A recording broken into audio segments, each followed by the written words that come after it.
o Império dos Pastores no Brasil. O Brasil é conhecido como o maior país católico do mundo, mas nas últimas décadas, um novo fenômeno tem tomado conta do cenário religioso: o crescimento vertiginoso das igrejas evangélicas, muitas lideradas por pastores que se tornaram verdadeiros ícones de poder, influência e, para muitos, polêmica. Esses líderes carismáticos controlam verdadeiros impérios da fé, com fortunas que rivalizam com grandes empresários e políticos. Mas como eles chegaram lá? Quais os caminhos que transformaram a pregação do Evangelho em um negócio multimilionário? Hoje, vamos mergulhar no universo dos pastores milionários do Brasil e entender como eles construíram suas fortunas, influenciam milhões de fiéis e geram debates acalorados sobre ética e religião. O segredo do sucesso desses líderes está em um modelo que mistura religiosidade, marketing agressivo e uma boa dose de empreendedorismo. Igrejas como a Universal do Reino de Deus, liderada por Edir Macedo, são exemplos claros desse fenômeno. Fundada em 1977, a Universal começou como uma pequena igreja e hoje controla uma rede de emissoras de TV, rádio, gravadoras e até mesmo um banco. Edir Macedo, com uma fortuna avaliada em bilhões, é uma figura central nesse movimento. Ele não apenas lidera uma das maiores igrejas do país, mas também é dono da Rede Record, uma das maiores emissoras de TV do Brasil. Com isso, ele consegue alcançar milhões de brasileiros diariamente, seja por meio de cultos transmitidos em horário nobre, seja através de programas de entretenimento que ajudam a financiar a expansão de seu império. Outro nome de peso é Valdemiro Santiago, líder da Igreja Mundial do Poder de Deus. Com uma abordagem voltada para a promessa de milagres e curas divinas, Valdemiro atraiu uma multidão de fiéis dispostos a contribuir financeiramente para a igreja. Seu estilo carismático e seus relatos de uma vida de superação o tornaram um dos pastores mais influentes do país. No entanto, Valdemiro também é alvo de críticas e investigações, acusado de enriquecer às custas da fé dos seguidores. Mansões, fazendas e até mesmo cavalos de raça fazem parte do patrimônio acumulado pelo pastor, que justifica os bens como frutos da generosidade de Deus. O caso desses pastores levanta debates importantes sobre a regulamentação das igrejas no Brasil. Por serem entidades religiosas, essas instituições estão isentas de pagar impostos, o que, para muitos, é visto como uma brecha para o enriquecimento pessoal de seus líderes. Além disso, a falta de transparência nas finanças dessas igrejas gera desconfiança. Há denúncias de que parte das doações não é destinada a obras sociais ou à manutenção dos templos, mas sim para sustentar estilos de vida luxuosos. Carros importados, jatinhos particulares e viagens internacionais são apenas alguns exemplos de como o dinheiro da fé é utilizado por alguns líderes. Outro ponto polêmico é a influência política exercida por esses líderes religiosos. Muitos deles não apenas comandam igrejas, mas também têm um papel ativo no Congresso Nacional, por meio da bancada evangélica. Esses pastores utilizam sua base de fiéis como uma força eleitoral poderosa, apoiando candidatos e aprovando leis que favorecem seus interesses. O impacto disso na sociedade brasileira é profundo, influenciando decisões sobre temas como aborto, casamento homoafetivo e educação sexual nas escolas. Para alguns, essa mistura de religião e política é um avanço, mas para outros, é uma ameaça à laicidade do Estado. No entanto, é importante destacar que nem todos os pastores milionários são vistos de forma negativa. Alguns utilizam suas fortunas para promover projetos sociais que impactam diretamente comunidades carentes. Programas de reabilitação de dependentes químicos, distribuição de alimentos e construção de escolas são algumas das iniciativas que mostram que, em meio às críticas, também há frutos positivos desse movimento. A questão é, até que ponto o enriquecimento pessoal é justificado pelo impacto social gerado? O fenômeno dos pastores milionários no Brasil é complexo e polarizador. Por um lado, ele reflete o poder da fé e a capacidade de mobilização dessas lideranças. Por outro, expõe as fragilidades de um sistema que carece de maior fiscalização e transparência. No final das contas, fica a pergunta: até que ponto o dinheiro e a religião podem caminhar juntos sem que a essência da fé se perca? Afinal, a mensagem de Jesus era de simplicidade e desapego aos bens materiais. O que vemos hoje é um contraste que provoca reflexão, debate e, para muitos, indignação. E você, o que acha? O crescimento do império dos pastores milionários no Brasil não é apenas um reflexo do aumento da religiosidade no país. Ele também expõe as contradições de um modelo que mistura fé, poder e dinheiro em proporções sem precedentes.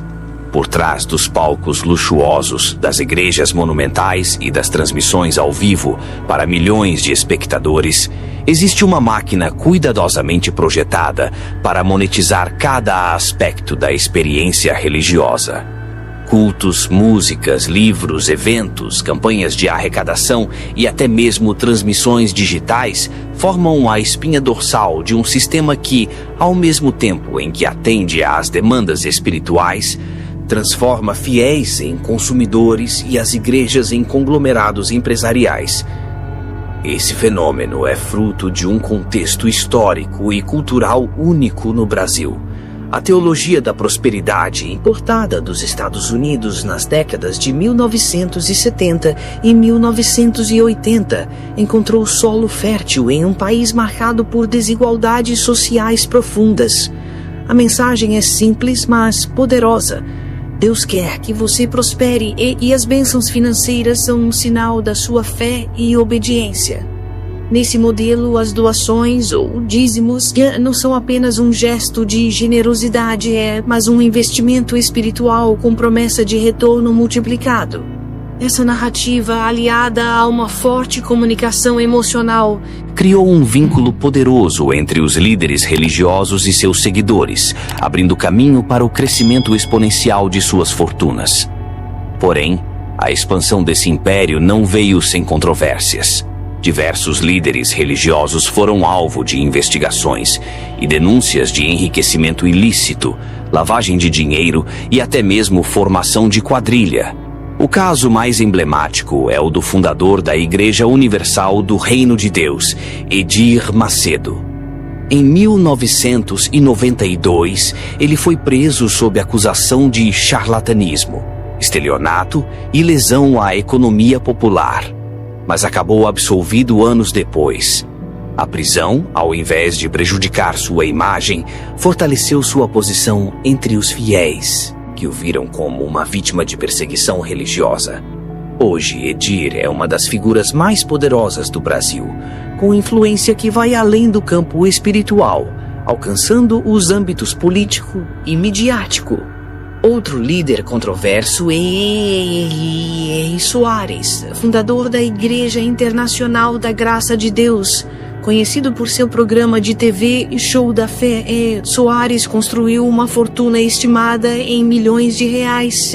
Seu estilo discreto e moderado contrasta com o de outros pastores mais exuberantes, mas isso não o impediu de acumular bens como emissoras de TV e propriedades de luxo. Ele é um exemplo de como diferentes estratégias de liderança podem levar ao mesmo resultado: o crescimento de um verdadeiro império religioso financeiro. Além disso, é impossível falar sobre o poder dos pastores milionários sem mencionar o impacto midiático que essas igrejas possuem. O controle de canais de televisão, rádios e plataformas digitais permite que eles espalhem suas mensagens para todos os cantos do país. Em muitas comunidades carentes, essas transmissões são a única forma de entretenimento e informação, consolidando ainda mais a influência desses líderes sobre seus seguidores. Mas esse controle midiático também levanta questões éticas, especialmente quando usado para promover interesses políticos e econômicos dos próprios pastores. A política, aliás, é um capítulo à parte na história dos pastores milionários. Líderes religiosos como Silas Malafaia, da Assembleia de Deus Vitória em Cristo, não apenas acumulam riqueza, mas também exercem um papel ativo na política nacional. Malafaia é conhecido por suas posições conservadoras e por sua capacidade de mobilizar multidões em torno de pautas como o combate à legalização do aborto e à união homoafetiva. Para ele e outros líderes evangélicos, a política é uma extensão natural de sua missão religiosa, uma forma de defender os valores cristãos na esfera pública. No entanto, críticos argumentam que essa atuação política representa uma ameaça à laicidade do Estado e ao equilíbrio democrático. Outro aspecto que gera controvérsia é a forma como esses pastores justificam seu enriquecimento. Para muitos fiéis, a prosperidade dos líderes é vista como uma prova de sua conexão com Deus, um sinal de que estão sendo abençoados por sua fé e dedicação. No entanto, para outros, essa riqueza é um contraste gritante com os ensinamentos de Jesus, que pregava a simplicidade e o desapego aos bens materiais. Essa dualidade gera um conflito interno em muitas comunidades, onde a admiração pelos pastores se mistura com a dúvida sobre suas verdadeiras intenções. Por trás de toda a pompa e riqueza, também há histórias de manipulação emocional e psicológica. Fiéis são incentivados a doar mesmo quando passam por dificuldades financeiras, com a promessa de que Deus irá recompensá-los. Em muitos casos, essas promessas nunca se concretizam, deixando famílias endividadas e emocionalmente devastadas. Essa prática levanta questões éticas importantes sobre os limites da fé e a responsabilidade das igrejas em proteger seus seguidores. No entanto, não podemos ignorar que esses pastores também desempenham um papel social relevante em muitas comunidades.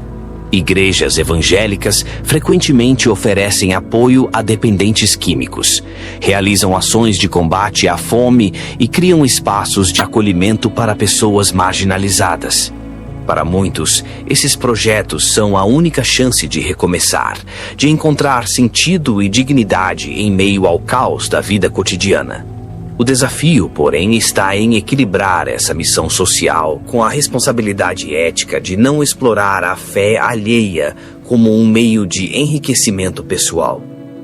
O império dos pastores no Brasil é um reflexo de uma sociedade em busca de respostas, mas também de oportunidades. Ele escancara as fragilidades de um sistema que permite o crescimento desenfreado dessas organizações sem a devida fiscalização. Mais do que isso, ele nos obriga a refletir sobre o verdadeiro papel da religião em um mundo cada vez mais influenciado pelo dinheiro e pelo poder. Afinal, até que ponto a fé pode ser monetizada sem perder sua essência? E qual é o impacto disso em uma sociedade já tão desigual? O debate está aberto.